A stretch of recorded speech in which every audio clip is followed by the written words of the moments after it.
문화 권력 내에서 자기 입지를 확실하게 만들어야 되겠다라는 생각이 있었던 것 같고, 문화를 사랑한다고 본인이 생각하면서도 그것은 내 것이어야 되고 내가 향유해야 된다라고 믿었던 것 같아요. 그래서 적어도 군과 관련돼서 이병입니다. 군과 관련돼서는 이병이다.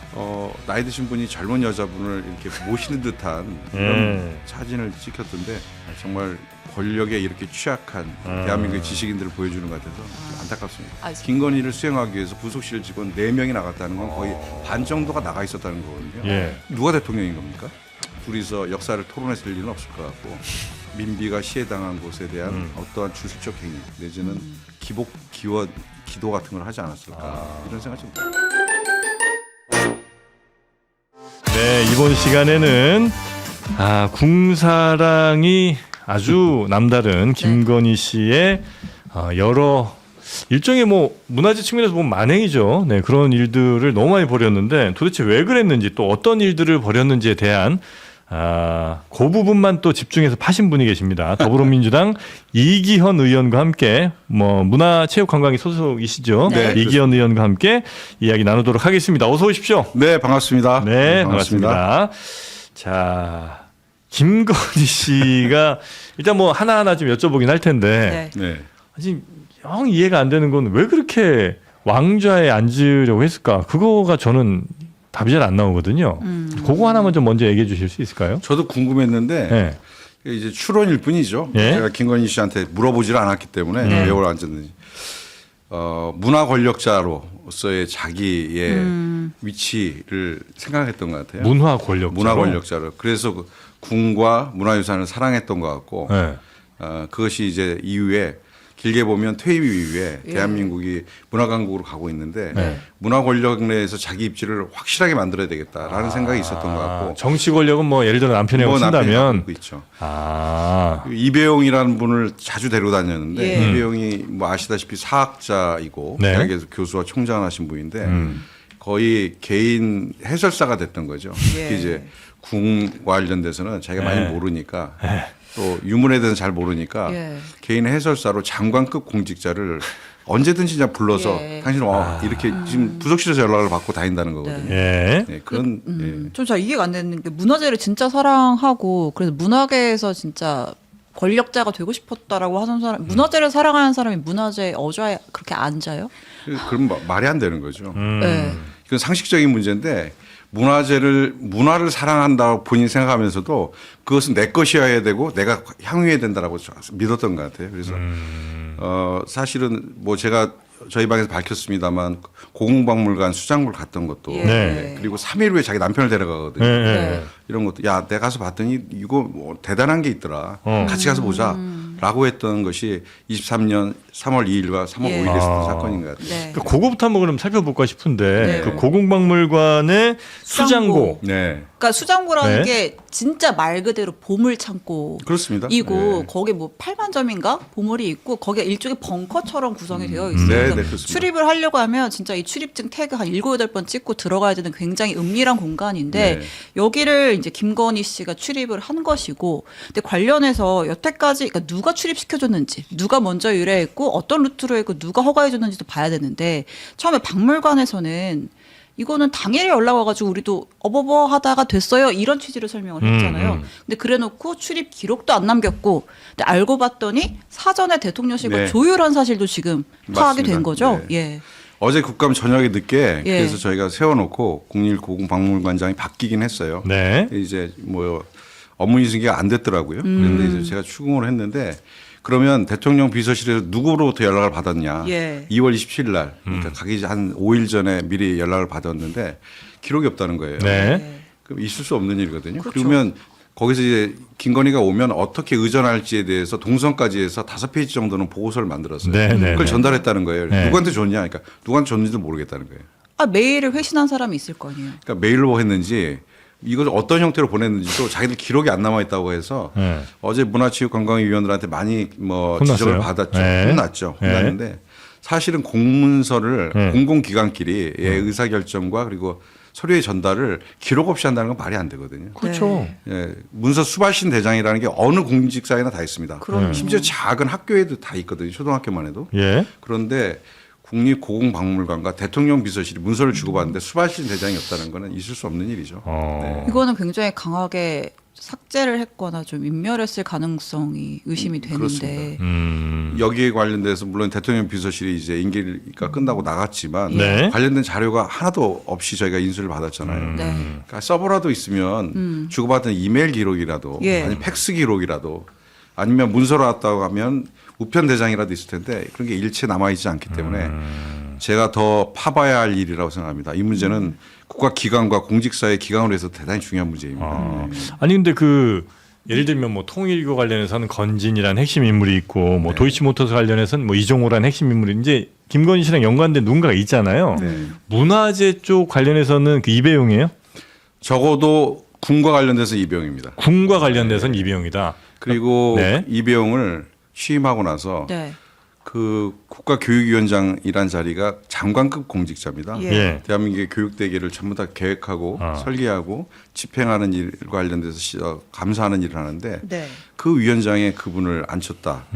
거기서 등장하는 게 등거부기가 하나 나왔고요. 예. 또 최근에 특검 수사에서 보니까 무슨 또 다른 선물이 나왔다는 거 세안도도 세한도도 나오고 네. 나오고 물론 이제 뭐 모자이긴 모조품이지만, 합니다만 네. 그래서 그분이 연세도 있으신 분인데 그분은 꼭 장관급 공직자에 그리고 사학자라고는 하지만 교수님이시긴 하셨지만 교육 행정과 관련된 경험이 그다지 많지 않은 분을 그 중요한 자리에 앉히는 것은 이건 뭐 누가 봐도 매간매직이고. 그러니까 이배용 씨는 그 전에는 뭐 김건희 씨랑 별로 연이 없었던 사람이에요? 계속 한번 그 관계도 보고 계시긴 할 것 네, 같은데. 관계도 찾고 있는데 네. 예전에 조창기도 김건희가 그 커마나 콘텐츠를 하고 네.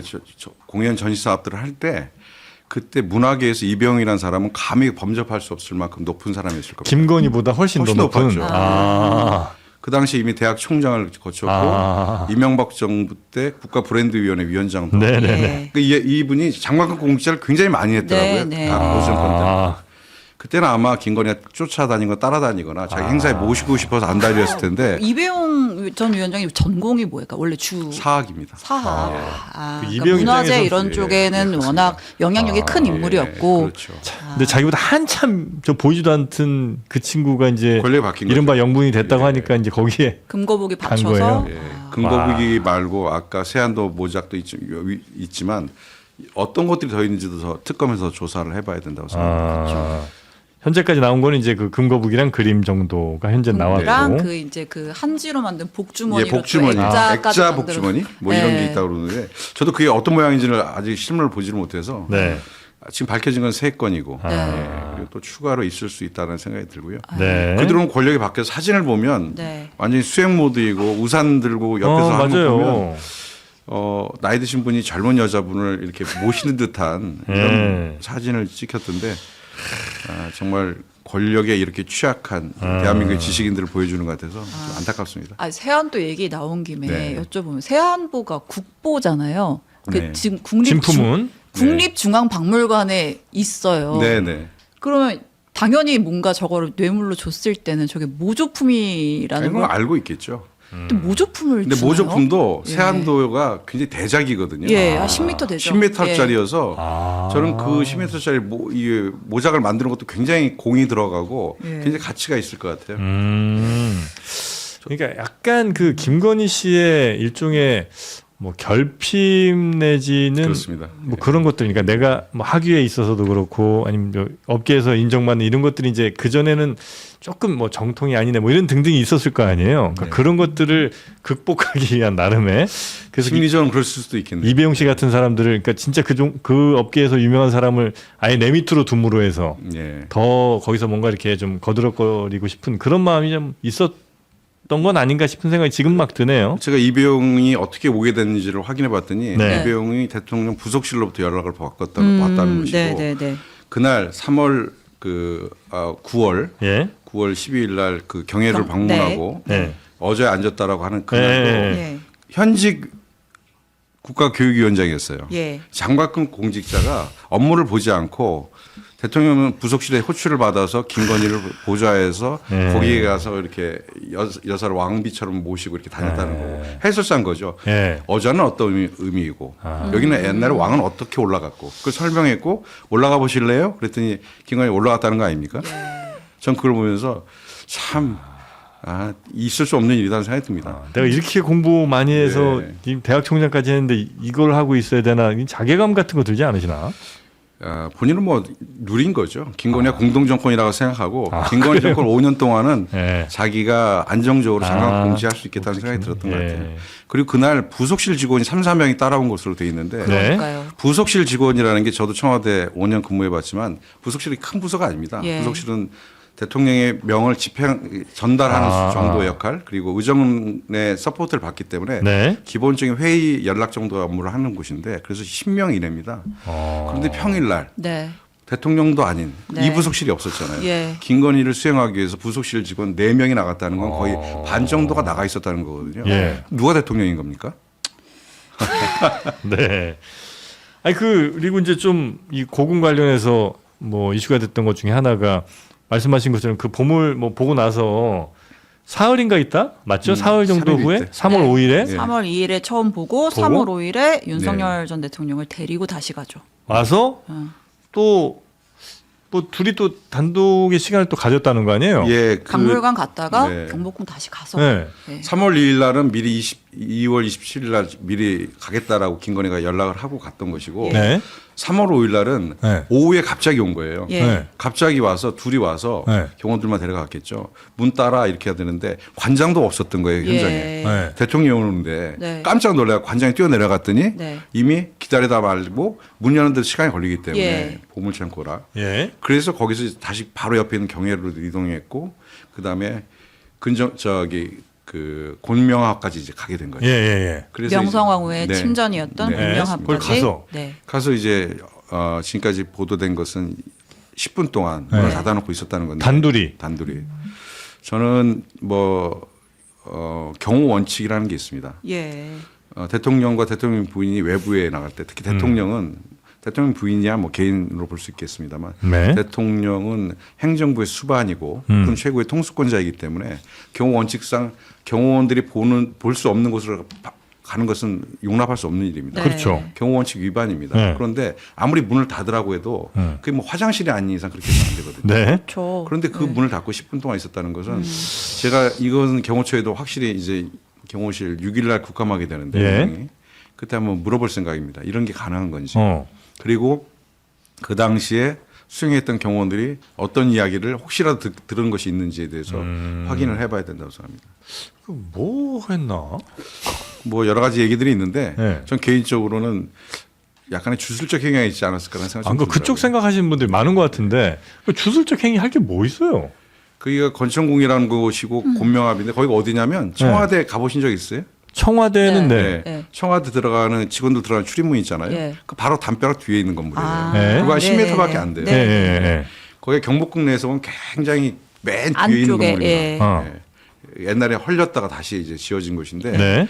거기에서 이제 민비가 거기서 시해된 곳이잖아요. 네. 그 방에서. 네. 그리고 역사적으로 보면 굉장히 대한민국의 치욕적인 곳이고 그리고 저는 뭐 그런 걸 믿지는 않습니다만 무섭게에서 보면 굉장히 음침한 곳일 수 있잖아요. 한서려 있는 곳일 수 네, 있고. 네. 근데 거기에 가서 네. 문을 닫아놓고 10분 동안 있었다는 것은 제 기본적인 상식상 무슨 둘이서 역사를 토론했을 일은 없을 것 같고 그곳에서 민비가 시해당한 곳에 대한 어떠한 주술적 행위 내지는 기도 같은 걸 하지 않았을까 이런 생각이 좀 듭니다.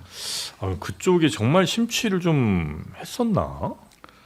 이해하기 좀 어려운 일들이라. 이 상상의 영역이긴 합니다만 아직까지는 10분 동안 묻어놓고 작은 방이에요. 예. 이 스튜디오 반도 안 되는 작은 방인데. 여기 한 반 정도밖에 안 돼요? 그렇죠. 예. 뭐 가지고 거기서 기도를 해? 정말 일반적인 근데 가구도 이- 없어요. 그 공간의 비포 애프터는 한번 확인을 아직 저희들이 하지 볼 수 없는 않을까요? 공간입니다. 가봐야죠. 근데 이게 예. 만약에 일반인 통제구역에 대통령의 어떤 권위로 이거 여기까지 그냥 열어라 해서 들어갔다라고 하면 이거를 좀 수사도 할 수, 처벌도 가능한 부분인가요? 그냥 말도 안 되네 하고 넘어갈 수 있는 건지. 공무를 위해서 봤다면 그럴 수 있겠습니다만 이것은 저는 일반적으로 직권남용에 해당될 수 있고요. 문화재보호법 위반이 될 수도 있다 이렇게 생각합니다. 그래서 네. 특히 훼손이 있었다고 하면 그건 그러니까요. 더 큰 문제이고요. 네. 특검의 수사 대상이 충분히 될 수 있다라고 생각합니다. 근데 이제 뭐 김건희 씨의 문제를 밝혀내는 것도 중요하지만 앞으로도 이제 어떤 대통령이든 어떤 뭐 영분이 생기든 이런 일은 있으면 안 되잖아요. 그래서 예. 어제 국감에서도 그런 질의가 주요였고요. 예. 문화재청, 유산청으로 이름이 바뀌었는데 예. 유산청장과 문화체육관광부 장관이 호되게 꾸준함을 받았고 그건데 예. 다시는 이런 일이 재발하지 않도록 제도적 개선 장치뿐만 아니라 직원들 스스로에게 직원들 굉장히 힘들어합니다. 아. 사실 뭐 유산청이 그렇게 힘 있는 기구도 아니고 예산이 많은 기구도 아닌데 그렇겠네요. 예. 대통령 비서실에서 전화가 오면 부르르 떠시는 분들인데 네. 그분들에게 이런 일을 시켰고 의미 없는 일을 시켰고 그분들이 이 일로 인해서 감사도 받고 있고 수사도 받을 수 있습니다. 그분들이 굉장히 좀 어려워한다라는 게 어제 유산청장이 네. 유산청장이 이제 오신 지 한 3달밖에 안 되신 예. 분인데 직원들이 너무 힘들어한다. 그래서 빨리 이 상황이 정리가 되고 처벌받을 사람은 빨리 처벌받고 마무리됐으면 좋겠다라는 게 유산청장의 말씀이신데 듣고 나서도 저도 동의는 됩니다만 책임자는 꼭 찾았고 그리고 네. 다시는 이런 일이 벌어지지 않도록 해야 된다. 이렇게 생각합니다. 아, 진짜 문화를 사랑한다. 이거는 어떻게 하는 건지 제가 좀 보여드리도록 하겠습니다. 아니, 저희가 어제 네. 그 바스키아 전시 네. 예, 소개를 해드리면서 바스키아 뭐 화가 소개를 해드리면서 티켓을 바스키아 현재 지금 전시를 동대문 DDP에서 하고 있는데 맞습니다. 그 유료 입장인데 그 티켓을 저희가 적지 않은 금액인데도 오. 불구하고 40장 그러니까 20분께 2장씩 쏘기로 하지 않았습니까? 예. 네, 그래서 저희 아마 어제 영상 그 바스키아 영상 보시면 그거 어떻게 하는지 다 나와 있는데 그거 한번 보시면서 나중에 한번 신청하시면 저희가 티켓을 그렇게 여러분께 드리도록 하겠습니다. 이런 게 이제 문화 사랑하는 거죠. 네, 그 근데 어제 최 부장이 이거 홍보하면서 다른 거 그냥 뭐 이거저거 하지 마시고 그냥 휴대전화 성함만 딱 보내주세요라고 했잖아요. 네. 그 뭐 따로 인증하실 필요는 없지만 그래도 매일 보내시기 전에 좋아요랑 구독은 당연히 그 정도는 하실 정도의 상식을 갖고 계신 분들일 겁니다. 아마 그 정도도 안 하고 신청하시는 분들이라고 저는 믿고 싶지는 않습니다. 알겠습니다. 우리 구독자분들의 수준을 네. 믿고 싶고요. 네.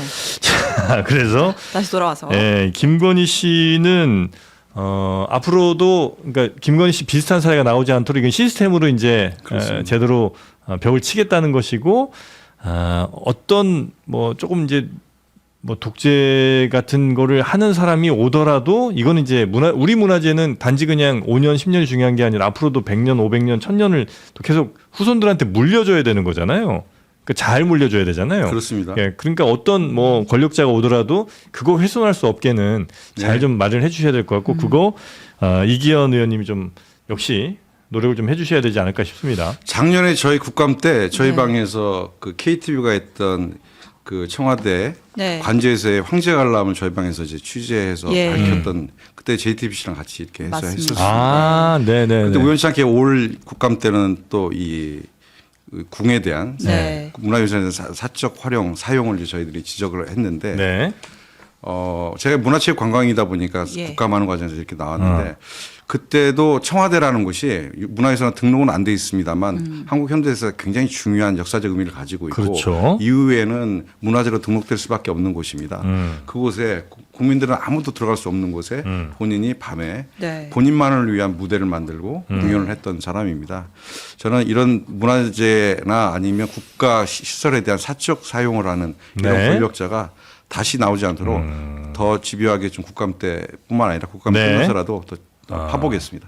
참. 저는 그것도 그렇고 네. 어쨌든 김건희가 시키니까 했겠지만 네, 그렇습니다. 대통령실에서 누가 그 김건희의 수발을 들면서 이 문화재 기관들을 쪼았는지 그 문체비서관실이 사실 이런 거 하라고 있는 자리는 아니잖아요. 그렇습니다. 그 엊그제 국감에 그 황성원 예, 비서관 비서실장, 예. 나와가지고 근데 뭐 나는 뭐 무슨 일이 벌어졌는지 몰랐다 이런 취지로 얘기를 하던데 있을 수 없는 일이에요. 예. 이게 대통령과 대통령 부인의 행사가 있으면 담당 비서관이 나갈 수 있습니다. 네. 나가면 사실은 그 비서관이 정확하게 길도 안내해야 되고 이것에 대해서 되는 것과 안 되는 것에 대해서 구별해 줘야 되는데 어자에 오를 때 자기는 못 봤다 이렇게 얘기하는데 네. 담당 비서관이 그 수행하는 대통령이나 대통령 부인 옆에서 떨어질 수가 없습니다. 네. 언제 찾을지 모르기 때문에 네. 항상 2, 3m 옆에 붙어 있고 예전에 사진들도 다 보였는데 본인이 그 자리에만 유독 없었다라고 네. 주장하거든요. 지금 사진이 안 나와서 그러는 건데 네. 사진 나오면 예. 제가 그래서 어제 계속 당신 사진 나올 수 있다. 예. 위중하지 마라 계속 얘기를 했는데 본인이 아직까지는 안 나왔기 때문에 예. 그 황성훈 비서관이 지난 국감 때 황제 관람 때도 그 현장에 있었던 분이거든요. 그 사진 관련해서는 그 특히 뭐 제보자 네. 한테 그 막 논란이 또 있죠. 뭐 경고했던 약간 뭐 협박성 경고했던 있을 수 없는 일이죠. 예. 그 유정화 변호사라고 예. 이제 김건희 변호사인데 이제 사진을 찍은 각도를 보면 전속이 아니면 찍을 수 없는 각도입니다. 예. 정면에 찍었거든요. 예. 예, 정면에 찍었다는 건 전속만 찍을 수 있는 일인데 예. 그래서 유출된 사람 특정해서 얘기를 한 것이거든요. 예. 그래서 어제 정영석 그 당시 선임행정관은 그분을 신행정요원이라고 신씨라고 이름을 밝혔습니다. 네. 그래서 이제 거의 특정이 되고 있는데 네. 그분에 대해서 이렇게 그분은 공익 제보자입니다. 일종의. 네. 본인이 공직생활에서 취득한 정보를 하더라도 공익으로 해서 공개할 수 있습니다. 그리고 이분이 법률적 보호도 받을 수 있어요. 네. 공익 제보로 지정이 되면. 그런데 이분이 그렇게 몰라서 그런지 아직 신청을 안 했는데 이분에 대해서 네 인생 끝낼 수 있어. 까불지 마. 더 공개하면 알아서 해. 네. 이렇게 협박하는 거는 저는 변호사로서 절대 있어서는 안 되는 법률 일이고, 전문가가 법률 어떻게 이럴 수 전문가예요. 있나? 그리고 바로 이게 문제가 되니까 또 내렸어요. 네, 내리게 했는데 김건희가 그렇게 쓰라고 했었다고 하면 네. 김건희는 더 용서받을 수 없는 사람이 되는 겁니다. 만약 이를 지시를 했다면. 그럼요. 네. 자, 저희가 우리 이기현 의원님과 함께 김건희 네. 씨의 요 문화재 유린에 관한 이야기를 좀 나눴는데 근데 우리 또 제작진이 너무 네. 좀 못됐네 보니까. 왜죠? 아니 우리 저 이기현 의원님 딱 이렇게 원샷 받을 때 밑에 자막을 계속 가니까 이게 안 나가. 하필이면 요 계좌만 안 나가. 이거 너무 좀 못됐습니다. 그러나 이제 괜찮습니다. 예, 네. 다시 나가게 됐으니까요. 요 뭐 네. 이기현의 총알이 되어 주십시오. 네. 총알이라는 게 이제 우리가 보통 현금을 총알이라고 많이 하는데. 뭐 그렇게 표현을 하는데 예. 두 번의 국감에서 총알 좀 제가 쏴달라. 조사를 네. 했는데 그 어쩌다 김건희 저격수가 돼서 네. 더 열심히 좀 일할 수 있도록 뭐 저희 직원들이 도와달라는 의미로 아마 준비한 것 같습니다. 직원들이 그랬을까요? 우리 의원님이 직접 지시한 거 아니었을까요? 네. 괜찮습니다. 자, 하여튼 김건희 저격수로 지금 자리매김하고 계신 이기현 의원님 모셨고요. 혹시 더 지금 이 김건희 씨 관련돼서도 더 나올 게 아마 이 문화재 관련해서 엄청 또 많이 있을 거 아닙니까? 예, 제가 생각하는 게 예. 예전에 박근혜 때 최순실이 미르재단 만들잖아요. 네. 그게 박근혜가 언젠가는 퇴임할 텐데 퇴임하고 나서 스포츠 문화 쪽에 자기가 어떤 큰 기둥을 하나 만들어 놓고 퇴임 이후에도 최순실이 이걸 활용하겠다 그래서 기업들로부터 이제 불법 출연을 받고 K스포츠랑 미르랑 이렇게 만들었었죠. 그렇죠. 저는 김건희가 이런 걸 생각했을 거라고 생각합니다. 네. 그래서 문화 권력을 계속 만들어 가려고 여러 가지 준비를 했을 거라고 생각이 들어요. 그래서 네. 이것 관련돼서 추구로도 계속 조사하고 파볼 생각입니다. 네, 알겠습니다. 그리고 그 왜 김건희 유정화 변호사가 네, 진짜 네. 지목했던 그 사진 유출한 사람 너지라고 했던 사람 실제 그 사람도 아니라고 그러더라고요. 거예요. 그러니까 전속이 좀 두 번 바뀌었는데 네. 초기에 했던 분이 있고 두 번째 했던 네. 분이 있는데 사람을 잘못 지명해서 한 것 같고요. 네. 누가 됐던 간에 이건 네. 협박입니다. 예. 일단 잘못 찍기도 했고 네. 누가 됐든 간 이건 협박이다. 부적절한 행위고. 네. 알겠습니다. 오늘 이기현 의원님과 함께 했고요. 끝으로 요건 또 말씀을 드려야 되겠네요. 여러분의 주변에 여러 전문가들이 있을 겁니다. 그중에서도 꼭 필요한 게 보험 전문가가 한 명 정도 있어야 되는 게 보험을 너무 그냥 막 가입하는 경우가 많습니다. 그냥 아는 사람들이 뭐 이거 하나만 들어줘 이래서 가입하는 경우가 많잖아요. 네, 그렇습니다. 예, 그런데 그렇게 하다 보면 내 보험료는 보험료대로 나가고 보장은 보장대로 잘 못 받는 경우가 많다는 겁니다. 중복 보장 뭐 이런 거 문제로 해서 말이죠. 그래서 그런 일이 없도록 미리미리 보험을 잘 다이어트하고 잘 분배를 해서 리스크도 잘 막을 수 있는 더 착한 보험 파트너스가 있다는 겁니다. 1644-1236번으로 전화 주시면 언제든 상담이 가능하고요. 혹시 상담이 안 되더라도 여러분 편한 시간에 전화를 여기서 드린다고 합니다. 장르만 여의도 보고 연락 주셨다고 하면 더 친절한 상담 또 드린다고 하니까 우리 보험 전문가들의 그 상담 한번 받아보시고 나한테 지금 필요한 보험이 뭔가 아니면 필요 없는 보험인데 내가 굳이 요금 내고 있는 건지 이런 것들 한번 확인해 보시기 바라겠습니다. 더 착한 보험 파트너스 1644-1236에서 확인하시고요. 오늘 함께해 주신 국회 문화체육관광위 이기현 의원님 네. 다시 한번 감사 말씀드리고요. 고맙습니다. 또 뵙겠습니다. 네, 또 뵙죠. 네, 잠시 후에 저희는 영포티 고맙습니다. 문제점 해결하도록 하겠습니다.